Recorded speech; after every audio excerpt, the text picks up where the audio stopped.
नमस्कार, मैं हूं सुरेश चौहान के और आप देख रहे हैं बिंदास बोल। आज हम बिंदास बोल में एक बहुत ही बड़ी हस्ती के ऊपर, जिसको एक महापुरुष कहना चाहिए, ऐसे व्यक्तित्व के ऊपर कार्यक्रम लेके आ रहे हैं। जैसे कि आप मेरे पीछे देख रहे हैं, हिंदू हृदय सम्राट बाला साहब ठाकरे जी का निधन हुआ है। देश दुख में है, उनके अनुयायी बड़ी ही पीड़ा में है और कई लोग तो अपने आंसुओं के साथ उनको श्रद्धांजलि दे रहे हैं, कई लोग उनके साथ बिताए यादों के साथ श्रद्धांजलि दे रहे हैं, तो कई लोग उन्होंने कही हुई बातों के साथ श्रद्धांजलि दे रहे हैं। हमने सोचा कि ऐसे कर्मठ व्यक्ति के लिए श्रद्धांजलि कुछ अलग हो। हमने सोचा कि ऐसे कुछ हिम्मत से काम करने वाले व्यक्ति के लिए श्रद्धांजलि कुछ अलग हो। तो तब मैंने ये सोचा कि ऐसे व्यक्ति को श्रद्धांजलि देनी चाहिए कि उसके सपनों के भारत को कैसे पूरा किया जाए। ऐसे लोगों के लिए रोते बैठना, अपने काम को छोड़ना और चुप बैठना, ये श्रद्धांजलि नहीं होती। बाला साहब ने अपने जीवन में ये कभी नहीं किया। उनके पत्नी के देहांत के बाद भी या उनके बेटे के देहांत के बाद भी उन्होंने हिंदुत्व की लड़ाई जारी रखी और अपने सपनों के भारत के लिए अपनी मेहनत कभी नहीं रोकी। हमने सोचा कि यही हम करेंगे और पूछेंगे सवाल देशवासियों को कि क्या बाला साहब ठाकरे का जो सपना था इस देश के लिए, वो कैसे पूरा हो सकता है।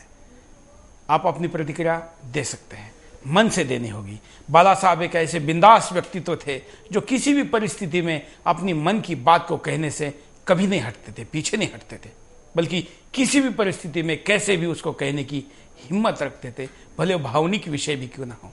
आज ये दुखद प्रसंग है, लेकिन हमने अपनी बात को आगे बढ़ाना होगा। यही उनके लिए सबसे बड़ी श्रद्धांजलि होगी। आज के इस पूरे कार्यक्रम में हमारे साथ जुड़े रहेंगे हिंदू जन जागृति समिति के प्रवक्ता रमेश शिंदे जी। रमेश जी, आपका स्वागत है। साथ में करोड़ों की संख्या में बिंदास के हमेशा के दर्शक ऑस्ट्रेलिया से लेकर यूके तक सैटेलाइट के द्वारा भारत के सारे प्रमुख डीटीएच पर और इंटरनेट पर www.sudarshan.tv.com पर इस कार्यक्रम को देख रहे आप सभी का मैं स्वागत करते हुए इस कार्यक्रम को आगे बढ़ाता हूं। हम पहले नजर डालते हैं बाला साहब के जीवन पट पर।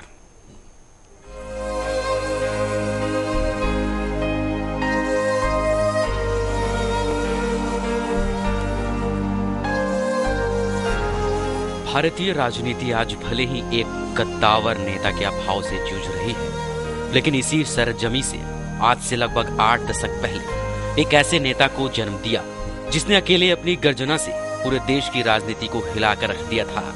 जी हाँ, हम बात कर रहे हैं मराठी मानुस के प्रतिनिधि पुरुष बाल केशव ठाकरे की। बाला साहब ठाकरे का जन्म पुणे में 23 जनवरी 1926 को हुआ था। प्यार से उन्हें हिंदू हृदय सम्राट भी कहा जाता था। राजनीति में बेहद लोकप्रिय और दिग्गज माने जाने वाले इस नेता ने अपने कैरियर की शुरुआत एक कार्टूनिस्ट के तौर पर की थी। द फ्री प्रेस जर्नल अब अखबार था जिसमें उन्होंने सबसे पहले काम किया। हालांकि 60 के दशक में उनके कार्टून टाइम्स ऑफ इंडिया के संडे एडिशन में भी छपे।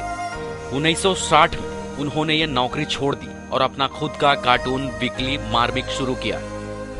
बाल ठाकरे की राजनीतिक विचारधारा उनके पिता केशव सीताराम ठाकरे से काफी प्रभावित थी।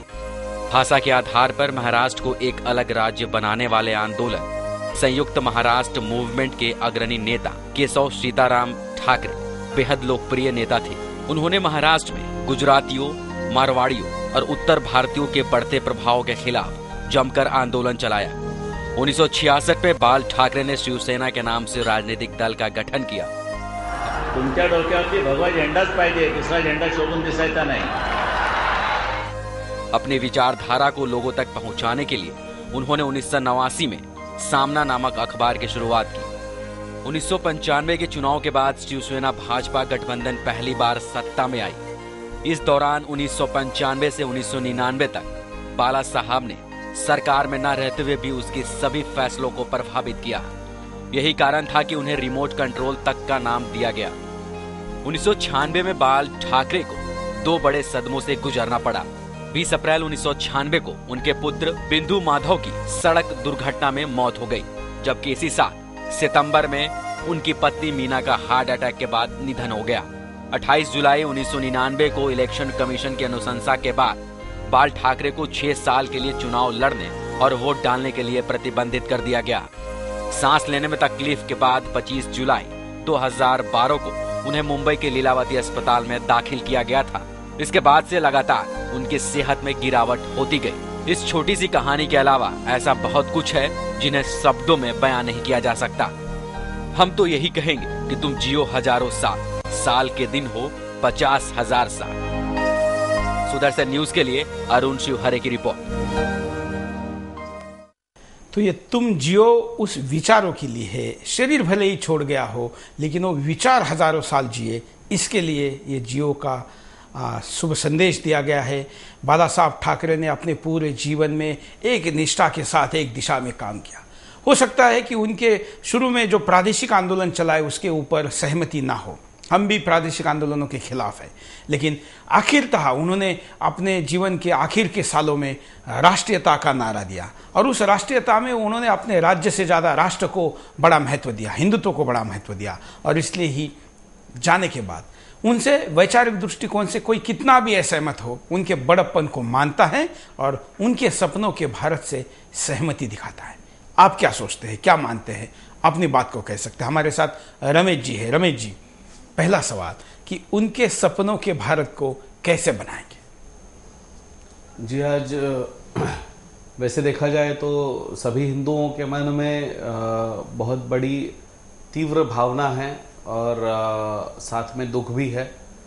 उन सभी शिवसैनिक तथा सभी राष्ट्रवादियों को की ओर से मैं श्रद्धांजलि अर्पित करना चाहता हूं।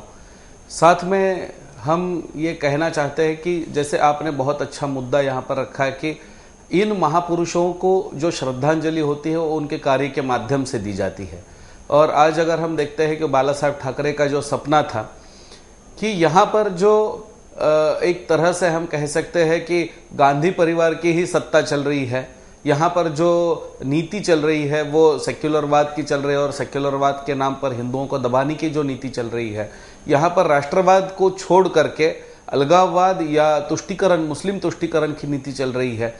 तो इन सब नीतियों को अगर हम समाप्त करते हैं और एक शुद्ध विशुद्ध राष्ट्रहित की राजनीति जिसके अंदर कोई पद से लगाव नहीं होगा, कोई धर्म या कोई जाति का बंधन नहीं होगा। बिल्कुल, हम एक मुद्दे को लेंगे रमेश जी। जी, हम आपके पास आएंगे, कॉलर के पास भी जाएंगे, एक लाइन में एक बार एक मुद्दा लेते जाएंगे।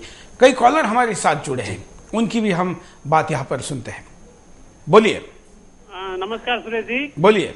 सुरेश जी, पहले तो आपने आज बहुत अच्छा मुद्दा उठाया है और हिंदू हृदय सम्राट आज इस दुनिया में नहीं, उसका हमें बहुत खेद है। दूसरी बात यह कि 11 अगस्त को जो कुछ देशद्रोह ने तांडव किया था वो दोबारा देखने को शायद मिल सकता है और 26/11 को भी नहीं भूलेंगे। और जो 11 अगस्त को कुछ लोगों ने हमारे शहीदों के स्मारक को लात मारी, वो तो मेरी जिंदगी में कभी भूल भी नहीं सकता। और मेरे बच्चों को भी मैं यही सिखाऊंगा कि ऐसे देशद्रोहों को कभी भी भूलने नहीं चाहिए। और आज जो हमारे पास वो हमारे आज देश में नहीं है, उनके हमें बहुत खेद है सब।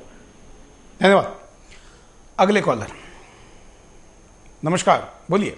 हाँ जी, बाला साहब ठाकरे जी का निधन हिंदुत्व और हिंदुस्तान के लिए एक बहुत बड़ा झटका है। अब सबसे बड़ा प्रश्न हिंदुत्व प्रेमियों के लिए है, ये है कि हिंदू हितों के लिए ऐसी जोरदारी आवाज कौन उठाएगा और हिंदू हितों की रक्षा कैसे होगी।